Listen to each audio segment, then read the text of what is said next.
What if I'm someone I don't want around?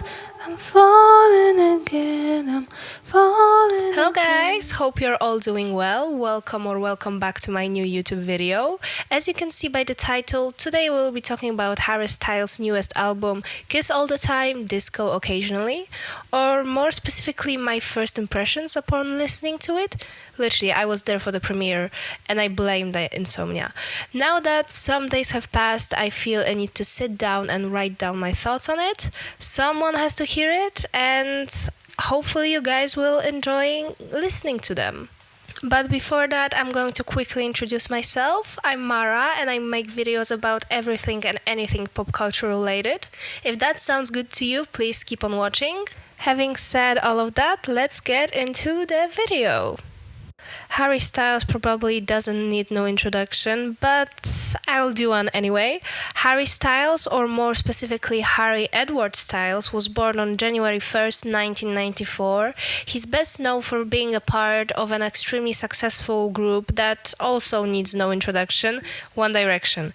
He was put in the group in 2011 when he auditioned for X Factor and got eliminated as a solo contestant, subsequently getting put into 1D. Obviously, the group has become one of the best-selling boy bands of all time, going on an indefinite hiatus in 2016. RIP to my teenage 1D heart, it will remain forever broken. Harry released his first solo project in 2017 with HS1, which debuted at number 1 in the UK and the US, becoming one of the world's top 10 best-selling albums of the year, while its leading single, Sign of Times, topped the UK singles chart. 2 years later, in 2019, Harry released his second album, Fine Line. It debuted atop the US Billboard 200 with the biggest ever first-week sales by an English male artist.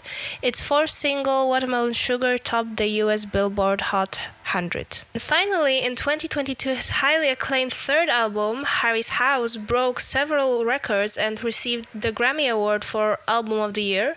Its lead single, As It Was, became Billboard's and IFPI's number 1 song of 2022 globally. But I'm pretty sure most of you already knew that because, like I said, Harry Styles needs no introduction. And after that, poof, he disappeared. Well, okay, kind of. He was still spotted in public completing some random side quests, as we would call them nowadays, such as completing a marathon or watching a pop getting elected. But nothing when it comes to music, just complete silence. And let's just say fans were devastated and kept on making memes all of the things that happened in the time that they have been waiting for the fourth album release. I think it was kind of a coping mechanism.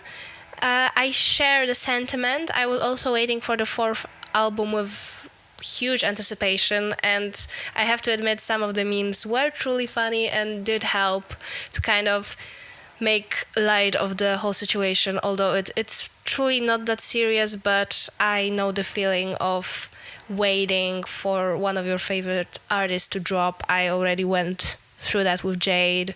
She made us wait a whole year. That was also something. So yeah, I definitely share this feeling with all of the Harry Styles fans. Suddenly, here comes 2026, and the announcement is here! But his comeback was not entirely as smooth as one might expect. I also made a video about this topic. I'm so sorry. If you think you heard something weird, you probably have. And those are the sounds coming outside of my window. I really hope that my mic didn't pick up any of those, but if it did, I'm really sorry. Anyway, going back to what I was saying, I made a video about this topic. If you want, please go and watch it. If no, that's totally fine. Anyway, what I said there was that Harry set the release date of his first single on January 23rd, the same day as his ex-bandmate Louis Tomlinson was set to release his newest album. And there was some commotion in both fandoms with Louis tweeting asking his fans for their support. Overall, fans were quite disappointed. The consensus among them was that he should have waited at least a few days to let Louis have his moment.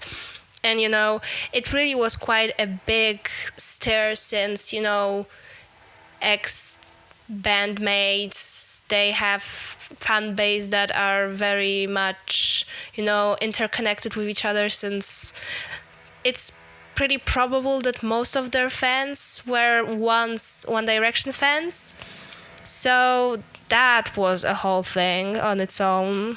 Not very messy, but a bit messy.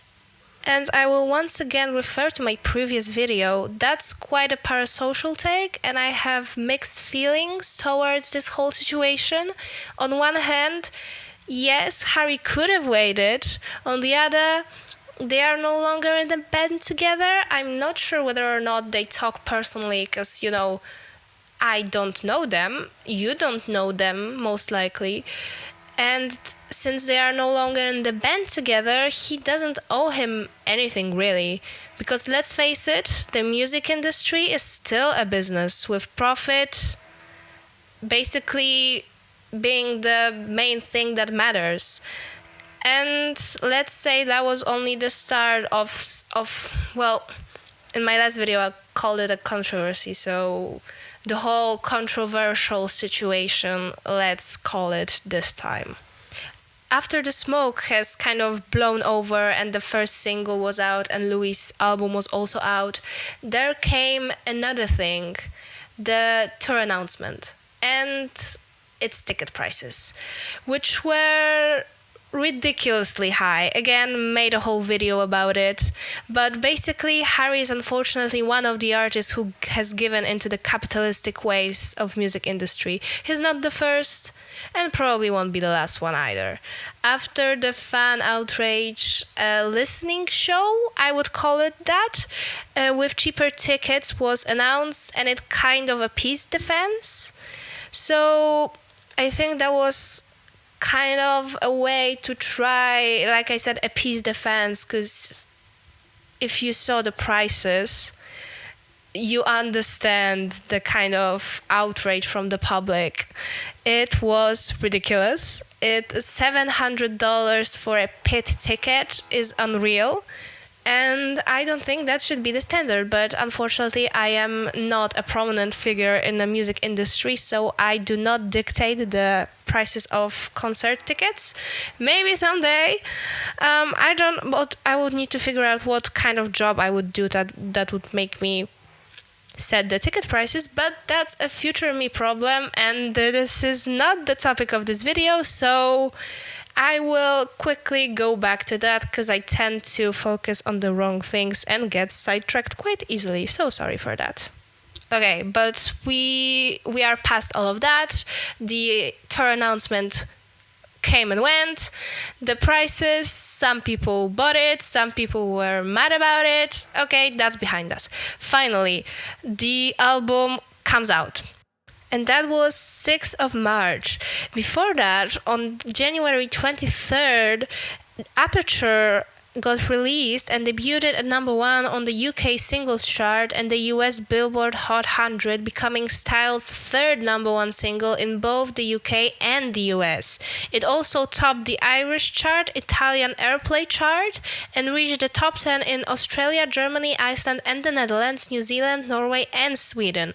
And fans' reaction to the single? I would have to say it was mixed. That's the best way of describing it. Some loved it, some hated it, but one thing for sure, all could agree that it was definitely unique. I would say that it also piqued people's interest all around, making fans even more anxious and excited for the album as a whole to come out. And now, fast forward to the previously mentioned March 6th, and the album comes out. It receives favorable reviews both from the critics and the fans. As for me, I kind of liked it, and before you all decide to get your pitchforks and burn me on a stake, let me explain. This album has strong synth, dance and rock pop influences, which makes for an interesting mix. There were definitely songs that I gravitated towards on my first listen, mainly American Girls, Taste Back, Coming Up Roses, and Paint by Numbers. For me, those felt like the songs most similar to the ones that Harry has already done previously. Apparently, I'm a nostalgic bitch with a limited music palette, sue me. But on a serious note, as someone who really enjoyed most of his previous songs, with the exception of As It Was, truly I cannot stand that song. It makes my skin crawl each time I hear it, or will play to the maximum. I would be happy to die and never hear it again. Will I sing along to it if it plays out in public? Probably. Could I live happily for the rest of my life and never, ever hear it again? Yes, and I will stand 10 toes down on that opinion again. Sue me, please don't. Going back to the songs on Kiss All the Time, Disco Occasionally, the ones I mentioned just a few seconds prior became my all-time favorites and appeared the most to me. As for the number one, I still can't pick one, so I will settle for the top four. When it comes to the rest of the songs, I'll say that they get better on a second listen, at least for me, because if I'm being perfectly honest, I was not that impressed with the album when I heard it for the first time.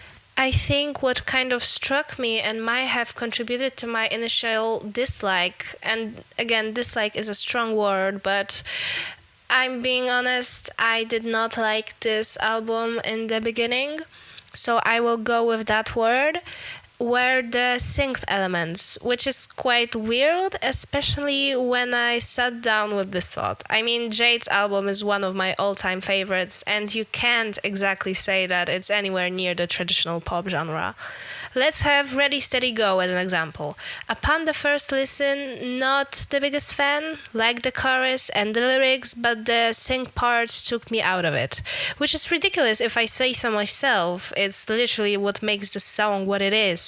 When I listened to it a second time, I liked it more, but it will never be one of my favorites. However, that I think it will work great in a club/concert/rave environment. I think that it will work miles and 10 times better, and I would enjoy it way more than simply sitting in my room on my bed listening to it on my headphones. Considering this, my opinion on most of the songs have changed considerably since the first listen, and for the better, may I add. Like Dance No More or Are You Listening Now? Complete 180. Didn't enjoy them that much in the beginning. Really, really like them now. Especially Dance No More. It's been playing non-stop on my Spotify for a while now. Well, maybe a few days since, the album has come out like the past Friday, so it really hasn't been that long. But my point still stands, and I hope you guys get what I mean. So my overall conclusion is that, at least in my case, the album gains a lot upon the second listen. I would give this album a solid 3.75 out of 5. Not as a music critic, more so as a fan. Do I think that the album justifies the ticket prices? No. But to be frank, I don't think anything would. Ticket prices for concerts nowadays are just ridiculous all around, but again, that's a totally separate conversation. It does make me a bit sad that I won't be able to witness this album live, though. Well, maybe some other time. And what do you guys think about Kiss All the Time, Disco Occasionally? Did you think the 4-year wait was worth it? Leave your thoughts in the comments below. And that would be all from me for today. If you managed to watch this video all the way till the end, thank you. I really appreciate it. If you like this video, consider subscribing and checking out my other videos. And I'll see you guys in the next one. Bye! From someone I don't